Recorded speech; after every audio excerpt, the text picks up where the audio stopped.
I need to share. Sorry about that. You should be good now, Liz. Okay. Let's see here.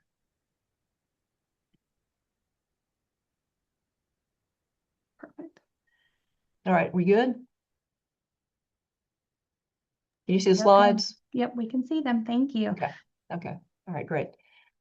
All right, so what we're going to talk about today is what it takes to be a competitive med school applicant. And let me see if I can move this over here so I'm not talking to the wall. Are we still good? Slides? We're good. Yep. Okay, all right, great. Okay, so what it takes to be a competitive med school applicant. And I find that a lot of students just kind of have the approach of, just tell me what I need to do to get into medical school. And we can do that. I can just sit here and tell you things like the average accepted student to medical school has an overall GPA of 3.81, a BCPM GPA. If you're not familiar with this term BCPM, it's very important that you become familiar with it. This is the #1 GPA for admission to medical school, and BCPM, that stands for biology, chemistry, physics, and math. So, and it's not just the pre-med courses, science and math courses, it's literally every college biochem, physics, and math course you've ever taken. It includes lectures, it includes labs, it includes seminars, it includes research in any of those departments, but that is the #1 factor for getting to an interview for medical school. And if you can't get to an interview, you can't get in. So become very familiar with the term BCPM GPA. So the average accepted student has about a 3.75 BCPM. MCAT is running about 85th percentile, which currently on the MCAT score scale is a 512. A perfect MCAT, by the way, is a 528. So pretty high MCAT. The average accepted student has over 400 hours of medically related experience and over 400 hours of community service.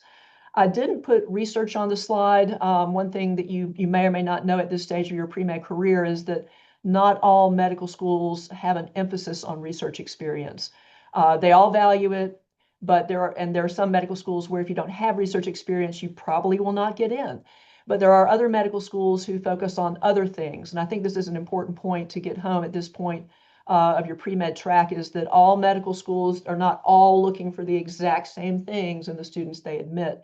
So we have schools that emphasize research experience. We have schools that emphasize primary care exposure. We have schools that emphasize not just patient interaction, but hands-on direct patient care. And by the way, Chapel Hill and Wake Forest are two of the schools that had that emphasis on direct hands-on patient care. So they all look for basically the same thing, but when you really dive into it and look school by school, each school has puts emphasis in different areas. So just tell me what I need to do. You do all these things, that's good, but I still can't guarantee that you're going to be admitted to medical school.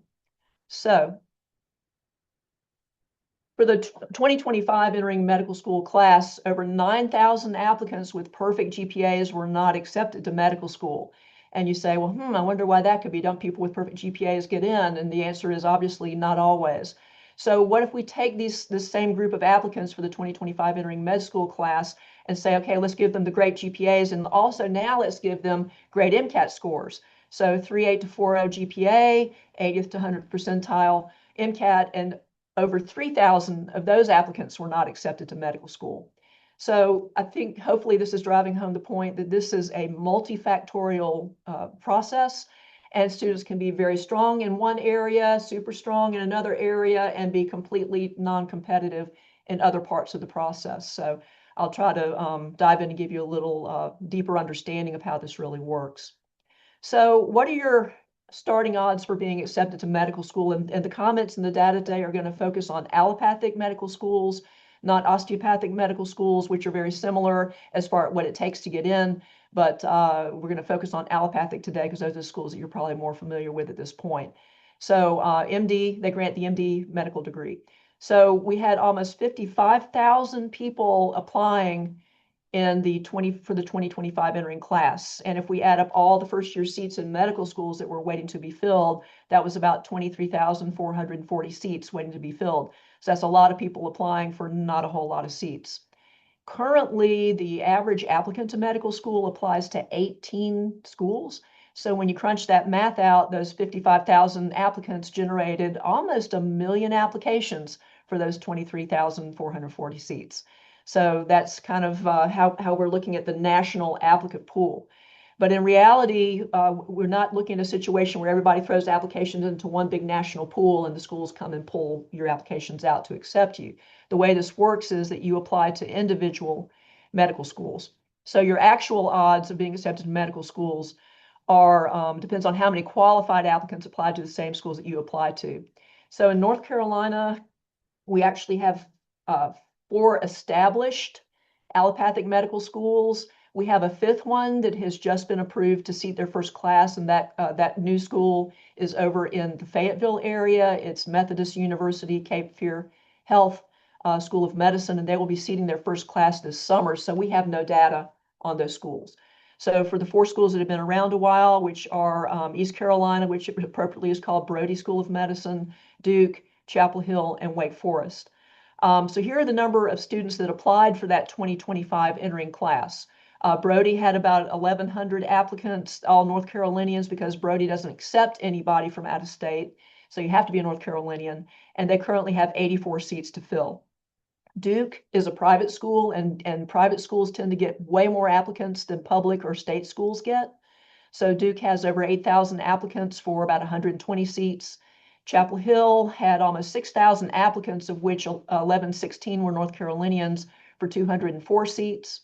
And then Wake is the other private university and medical school in North Carolina, has over 12,000 applications for 145 seats. So, and interestingly, just quickly, you notice that the number of North Carolinians applying to Brody and to Chapel Hill are almost exactly the same number. That's because almost every North Carolina pre-med applies to Brody and to Chapel Hill. Those are your 2 state schools. Your chances of acceptance are higher at those 2 schools than any other school in the country. So it's kind of a no-brainer that if you're a North Carolinian and you're pre-med, you're going to apply to both of those schools. That's why those numbers are so similar. So when you take an initial glance at these numbers, it can be a little discouraging, I would say. You got 12,000 people applying for 145 seats. So I'm going to make these numbers just a little bit better because every person who applies to medical school is not a qualified applicant. So let's talk about this concept. It's very important. What is a qualified applicant, and then what is a competitive applicant? So qualified applicants mean that you've met school minimum. So whatever the med school says is our minimum GPA or what we expect for GPAs, a qualified applicant has met or exceeded those expectations and minimums for academic metrics, which are your GPAs and MCAT scores. If the school has minimums or expectations or preferences for your experience profile, and that's basically another way of saying your pre-med resume. A qualified applicant for that medical school has met or exceeded those expectations and preferences for experiences. A qualified applicant provides all the required materials by the school's deadline, and there are a lot of moving pieces to the actual application process to med school. And a qualified applicant demonstrates professional behavior throughout the entire application process. And this has become an enormous problem for schools in recent years. So every one of these applicants are not qualified applicants. There's no data to say exactly how many of these applicants were qualified or not qualified. Based on my experience, I think it could be as high as 20% of these applicants are not qualified. So it gets a little better than these initial numbers when you look at them. So let's talk about the qualified applicants. So you've met all of these bullet points. You've met all minimums. You've exceeded minimums and preferences. You've given them everything they need on time. You've demonstrated professionalism. So you're qualified. That means that you're eligible to be looked at as an applicant, to have your file reviewed, and be considered for a seat in medical school. But the other part of this is that it's also true that just because somebody is qualified as an applicant, it doesn't necessarily mean that they're competitive, because once you're qualified and you enter into the school's applicant pool of qualified applicants, now you get to compete with everybody else. That's the easiest way to say it. So you're eligible to be looked at, but now you have to compete with everybody else. So it is not true that just because somebody is qualified that they are competitive. And so that's really what we're talking about today, is applying to medical school as a competitive applicant. So qualified is good, and it may work out for the qualified applicant, but it doesn't necessarily mean they're competitive applicants. So So let's talk about what medical school admissions committees are looking at in a competitive applicant.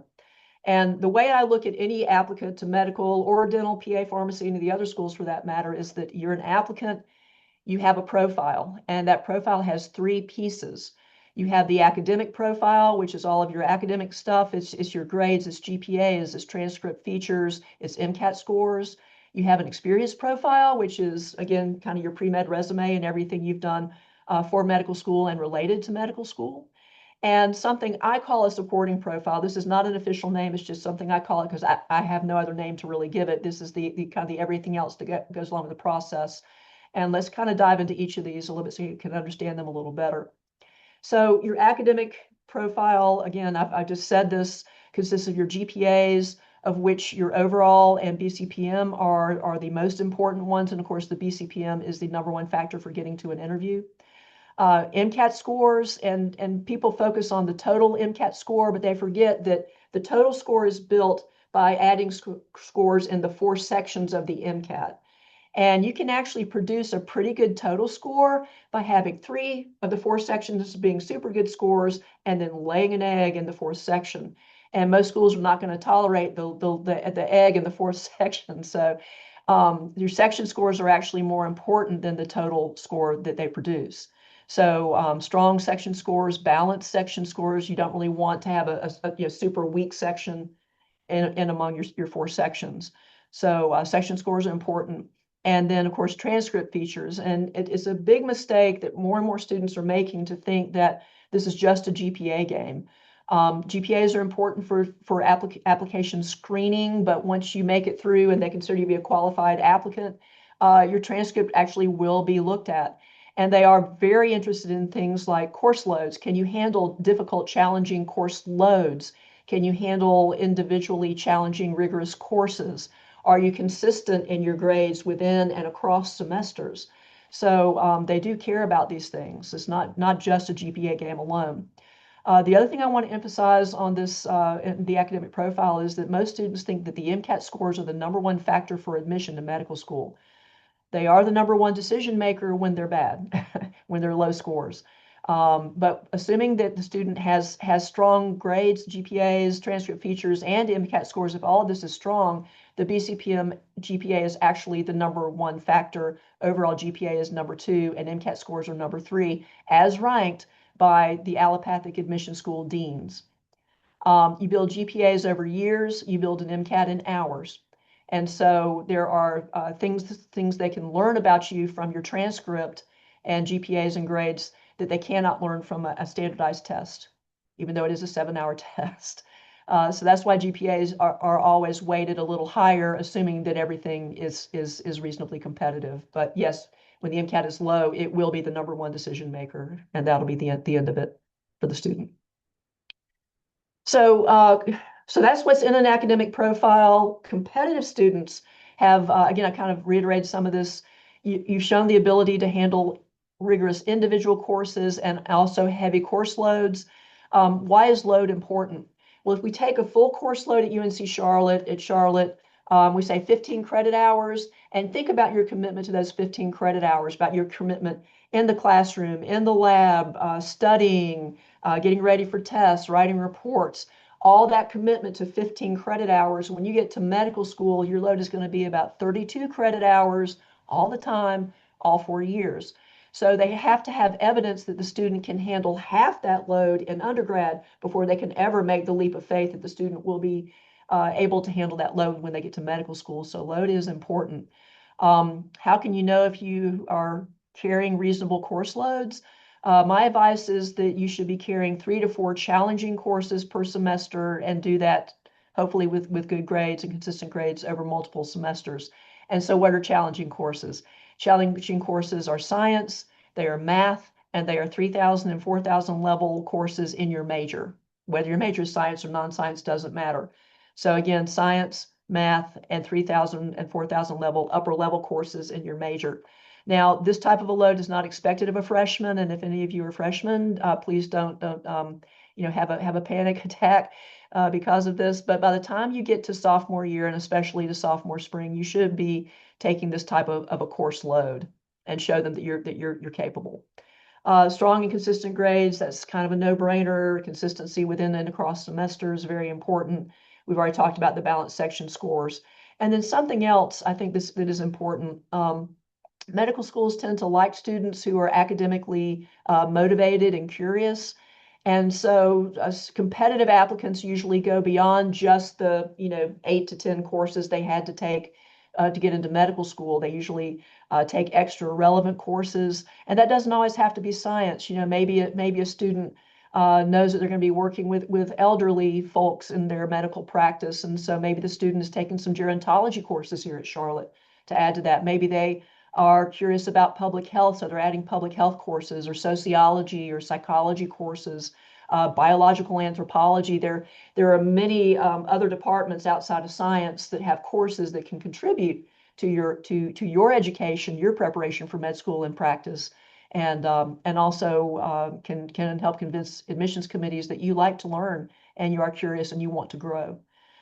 Research is another way to demonstrate academic motivation and curiosity. Honors programs, we have many of those here at Charlotte. So there are a lot of ways to show this to admissions committees.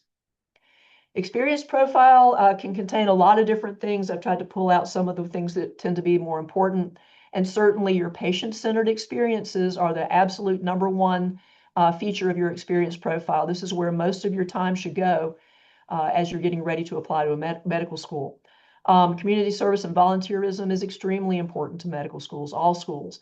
There are two types of volunteerism, service that's related to healthcare, such as volunteering in free clinics, community clinics, hospice volunteering, Special Olympics, summer camps for children with certain diseases or disabilities, etc., hospital volunteering. And there's non-healthcare volunteerism. There's 1,000 ways to volunteer and help persons or help communities. So those are the number one and number two features of your experience profile. Clinical exposure, that is the term for observing the practice of medicine by physicians. And shadowing used to be the way that everybody did this. Shadowing's gotten really hard to find now. So the good news is that there are other ways to get clinical exposure. Some of our students do scribing, medical scribing. That's outstanding clinical exposure. We do have students who are shadowing. Do not try to shadow at Atrium or Novant. It's not possible for our students to shadow there. Having said that, our students who are shadowing are in privately owned or non-corporate healthcare facilities and offices and clinics. And some of them have looked more outside of Charlotte Metro where it can be a little less restrictive for shadowing. Another way that some students get exposure, the number one thing that our students do to get patient care experience is complete CNAs. And so certified nurse aid training and certification. So if you have a CNA and you get, say, employed full-time or part-time in a doctor's office, well, you're going to be around the doctors when they're practicing medicine, and so you'll get clinical exposure on the job. Or maybe you have a CNA and you're volunteering in the clinical area of a free clinic. You'll be back there with providers and you'll see them practicing medicine, so you get exposure in your volunteer activity. So there are a number of ways to get clinical exposure. But again, this is never more important, and you should not try to put hundreds of hours in clinical exposure. Most of your hours need to be in your patient-centered experience and then your service activities. Research, again, plus or minus, this depends on the schools you're targeting as to whether or not you need it and how much you need. And then other things can certainly help with your experience profile and your competitiveness. Leadership experience has meaning to most admissions committees. Honors programs, tutoring and mentoring is obviously to help you with communication skills, but that's also a form of leadership. Special programs on or off campus. So there are many other things that may go into your experience profile. And even jobs you've had. Like I said, I've been here for a whole lot of years, and I'll have students that I work with in the admissions process, application process, and they'll say, well, I worked as a server. I don't need to put that on the application. And I will say, well, you actually do need to put that on the application, because there are a lot of things you learn from being a server that make good doctors. You had to have great communication skills. You had to be responsible and reliable. You probably learned a lot about conflict resolution. So there are some good features that come out of jobs that may seem at face value like that admissions committees would never want to know that I did that. So you'd be surprised at the things that we can find room for on the application to report to the medical schools. So competitive applicants, yes, usually have a large volume, like I said, over 400 hours of experience, especially your patient-related and your service activities, over 400 of each. But they also choose activities that confirm a real passion for and commitment to patient care. If a student doesn't really love patient interactions and patient care, this is probably not a very good profession for them. So the medical school admissions committees really look for that passion and commitment to patients and caring for patients. And also they choose activities that help you confirm that this choice to become a physician, that your eyes are open, that you understand what it is and what it isn't. You understand that there's good, bad, and ugly that comes with it, and you know it all comes with a job, and you still want this with a great deal of passion. So they're not just choosing activities to check boxes. I promise you, admissions committees are very super on top and alert to checkbox applicants, and they're not successful. So these are the type of things they look for. So broad exposure and exploration of the profession, in-depth experiences, patient-centered patient care activities with face-to-face interactions are very important. And then supplemental activities that are relevant to the profession and professional goals. Activities also confirm a real passion for and commitment to the service of others. So meaningful in-person community service and volunteerism. And I see, a lot of experience lists over the years. And some students come in and it's a very impressive list. They've got a lot of things on the list, but when you dive in and really look hard at the things on the list, it's a 2-hour activity here and a 4-hour activity here. It's a bake sale, a 5K fundraiser here, a habitat house. And these are all good things. I am not knocking in any way doing these things because they are helpful and they are good. But there's nothing on the list where the student really devoted and dedicated themselves to a cause, to an organization, to people who really needed help in an in-person, meaningful way.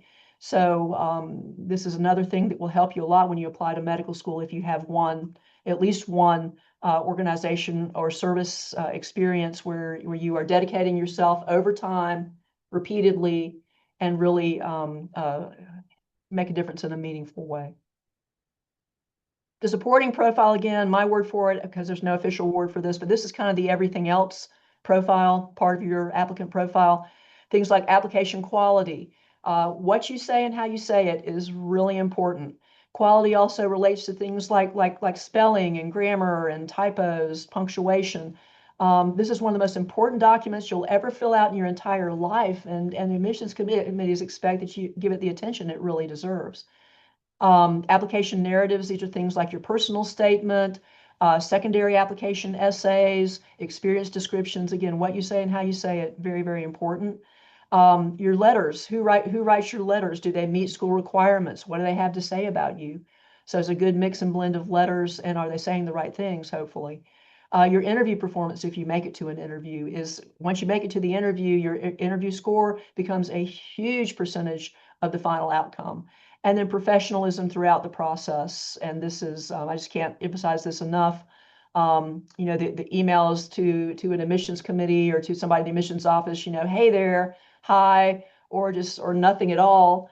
No signature at the end of the email, or students going to interviews and they're super nice to all the faculty and all the people at the medical school, the med students and everybody, but then they're rude to an administrative assistant, or they're trying to kind of, hey, I'm your best buddy medical student, second year student, those type of things that just lack professionalism, being late for the interview, things like that. So professionalism is not just about the interview, it's about everything from start to finish.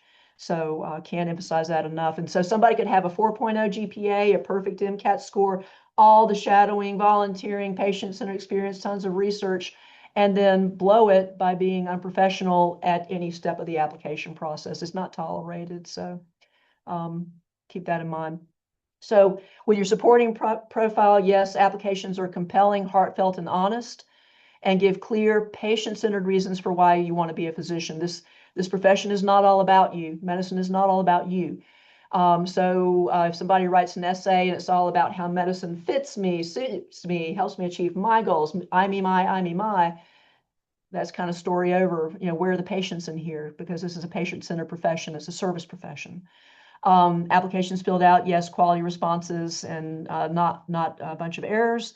Letters of supportive, we've said all this, and you come across in the interview as being knowledgeable, personal, professional, and humble. Humility is very important in this process.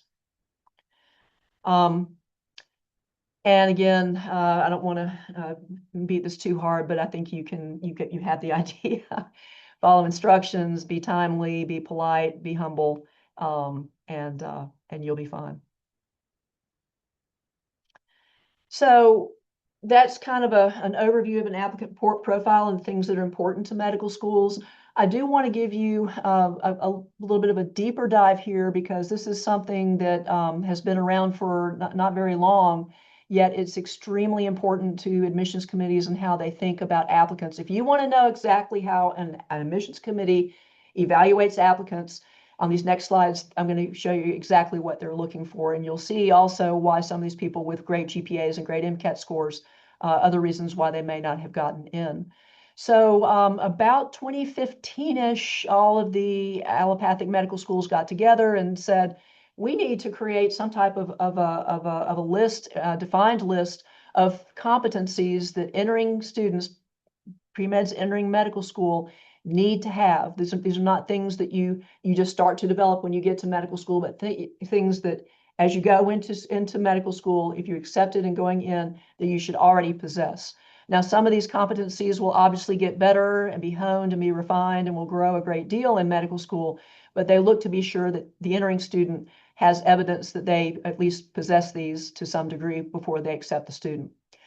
We had 15 competencies until about 2 years ago, and then they split one of the competencies into two and added a new one. So now we're up to 17 pre-med competencies. And these are all available. There's a lot of information, even a workbook you can dial up on aamc.org. We just call it AAMC.org. Number one website for pre-meds. They own the MCAT. They own the application to med school. They own most of the residency matching process as well. There's an enormous amount of information on this website just for pre-meds about the career and the profession, all about everything you ever wanted to know about the MCAT, how to prepare for it, what's on it, the application process, fee assistance, everything. Please get to know this site if you haven't done already. So let's look at these pre-med competencies. They are basically divided into three main categories: professional, thinking and reasoning, and science. The professional competencies are going to cover 2 slides.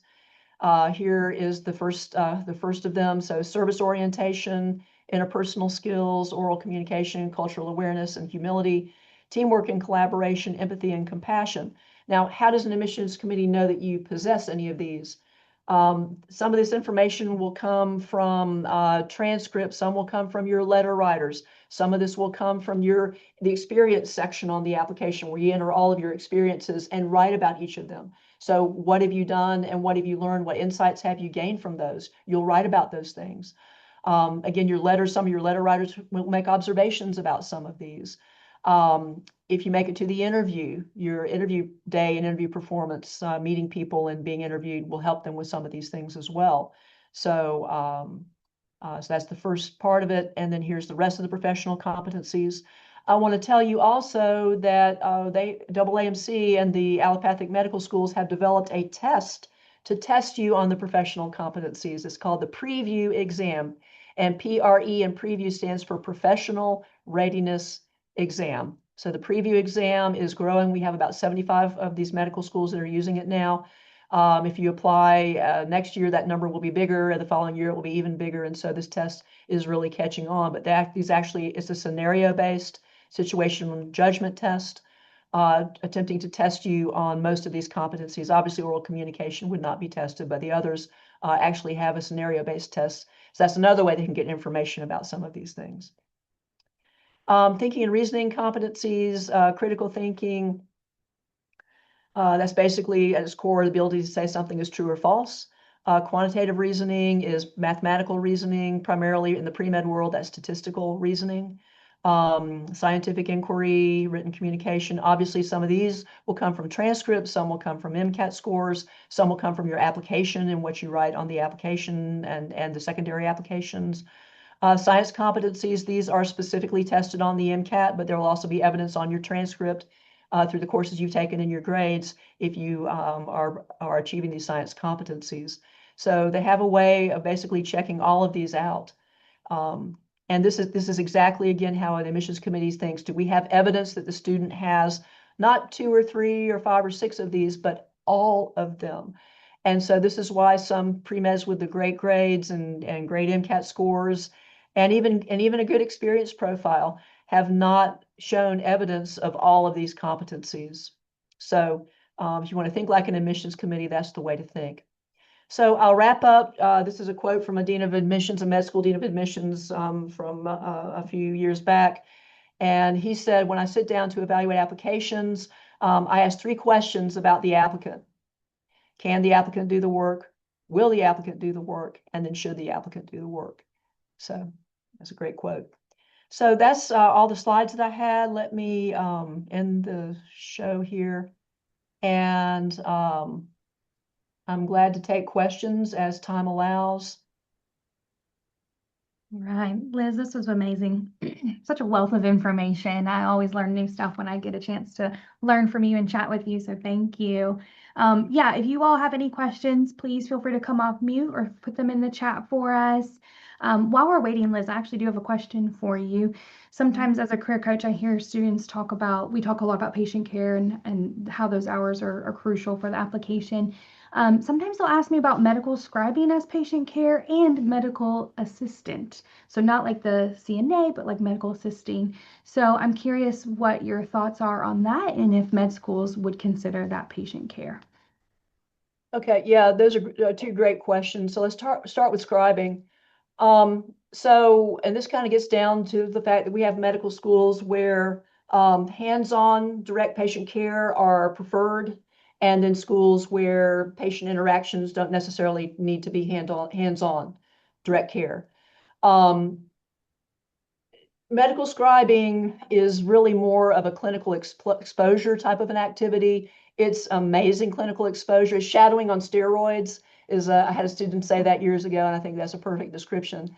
But how if a school like a Chapel Hill that has a high emphasis on direct patient care will view that is not always going to be exactly what they're looking for. And I think that's probably the best way to phrase it. It's not exactly what they're looking for. And so let me give you some information.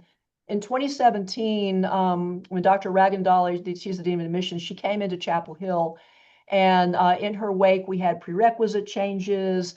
And Chapel Hill always had some emphasis on hands-on patient care, but it really ramped up in her wake when she came in. And within a year of her coming to Chapel Hill, we have a state conference every year for pre-health advisors, and we have a dean session where the deans from the medical schools come, North Carolina schools, and they talk and tell us about new stuff, and we get to ask some questions. So Dr. Ragendali was speaking, and she was talking about this high emphasis now on the hands-on patient care. And one of my peer pre-health advisors from another school said, "Well, how about medical scribing? Would that work?" And this is exactly what she said, the words out of her mouth. So, quote, "We might accept it depending on how the student describes it on the application." So that's the signal A that it's not exactly what they're looking for. She went further to say, if the student centers that experience description on patient care, what they learned about caring for patients, patient perspective, issues, healthcare team approach to caring for patients, then we will consider that. So scribing is in a gray zone. There are other medical schools that would think prescribing, because you're right there, you're not touching the patient, you're not talking to the patient, but you're right there, that it's as good as a patient interaction as patient care. So some schools value it highly, no problem, but other schools, especially if the emphasis is on hands-on care, it's not exactly what they're looking for. And so I would recommend, what I do recommend to students who are doing a bunch of scribing, great, you don't need to stop, but I would recommend that you supplement that with some direct patient interaction activities. So it's, and if you apply to Chapel Hill and scribing is your primary patient-facing activity, be sure that you focus that experience description on patients and what you've learned about patient care. So it's the exact same thing in the PA world, by the way. There are PA programs that totally accept medical scribing, think it's fabulous patient care. Some PA programs will not accept it at all for patient care. And then we have schools in the middle that kind of, they'll accept the hours, but they put them on a lower tier because you're actually not touching or talking to the patient. So we'll accept your hours, but we're not going to consider those hours to be as strong of hours as students with more typical things that a pre-PA would do, like CNA, EMT, those type of things. So Chapel Hill, I don't want to confuse anybody here. Chapel Hill does not object to you doing medical scribing. They think it's great clinical exposure. There's no problem with that. But when it comes to their website has a very loud signal about this. Direct hands-on patient care is very critical to your application. Is at the end of the day is not direct hands-on patient care. So school by school, med school to med school, scribing is going to be, all schools will value it as clinical exposure, but whether it works for patient care and to what extent, that depends on the individual medical school and how they view scribing. And so that's what we run into with Chapel Hill. I So hope would a that. medical assistant be a better route, even though a lot of times students have to do that in a gap year? So there are two types of medical assistants: certified medical assistant, CMA, which requires some type of a training course to reach Yeah. that goal. And then the other type of MA, and if you've been here for a year at least, you've seen some of these positions because I send them out on the listserv. That's where a private practice seeks usually gap year. Occasionally we get some for undergrads, but seeks gap year, and they call it an MA or an MA internship. And Yeah. you don't have to be a certified MA to get those. Okay. There are very few of those, and they're uber competitive. When I send out those announcements, I actually had a practice say, can you send out a notice and tell people to stop applying? He said this it's been like a tsunami. So our students are very hungry for these experiences. It's very understandable, but there are very, very few of them and very, very competitive to get those. So when we say MA, I have to qualify, are we talking about CMA or the other type of MA?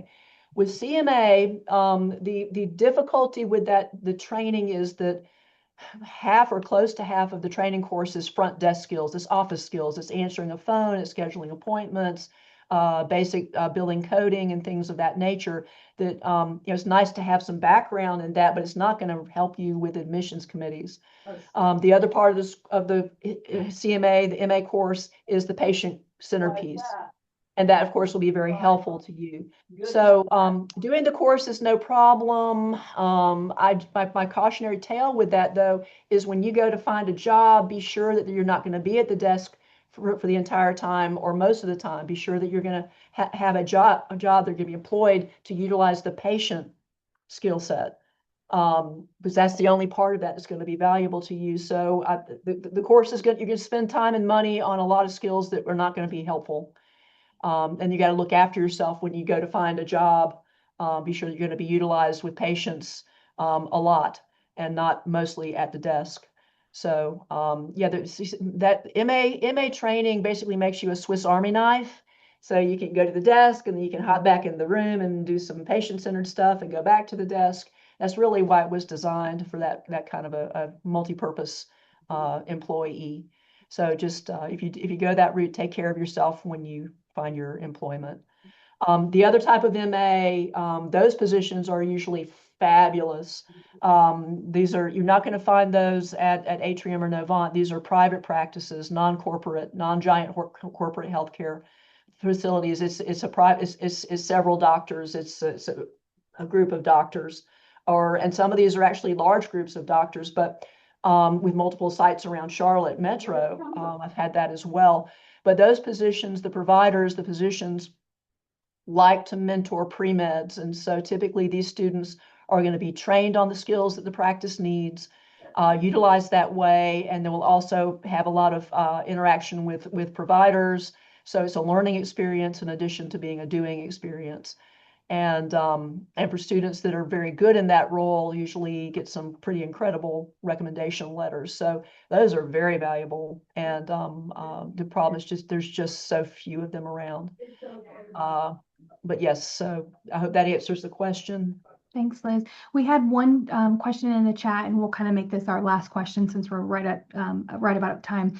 But this is from Jay. They asked, would clinical research coordinator, a position as a clinical research coordinator, would that count towards clinical hours? So we kind of have to define clinical hours. They're clinical hours, but whether they are patient facing, patient interacting, patient care, that's going to depend on the job description for the research coordinator. I mean, I've had students and advertised positions for research coordinators where pretty much that's what they did. They were behind the scenes of research projects, clinical trials and things like that, and seldom ever were in front of patients. So yes, it's clinical exposure is great research exposure, but there's really little to no patient interaction. And I've had other people in that type of a role that were very patient facing. I've had students who were taught to draw blood and gather other body fluid samples and run and analyze them as part of the clinical projects. So that clinical coordinator, research coordinator, might have quite a good bit of patient interaction activity. Maybe even some, small hands-on stuff, taking vitals, blood, things like that. Just it's all on what the position requires. So clinical research coordinator, there's not a standard job description that every one of those positions follows. It's going to be molded to fit what that research lab or research group needs. It'll be tailored for that. Awesome. Well, we'll go ahead and call it there. So thank you all for being here. Liz, thank you so much again. This was so helpful. Quick plug for the Career Center. Brandy and I, Brandy's hanging out in the room with us. We are your career coaches, so you can meet with us to talk about this more in depth. We can do practice interviews with you for med school. We can review your resume, your personal statement. So we are here to support you. Just another plug that we have a 1 p.m. meetup with the Office of Undergraduate Research. So as Dr. Hanie pointed out, research is important and can be really valued on the application. So if you want to come learn about those opportunities here on campus, be sure to check out that meetup. You can find it in Hire a Niner.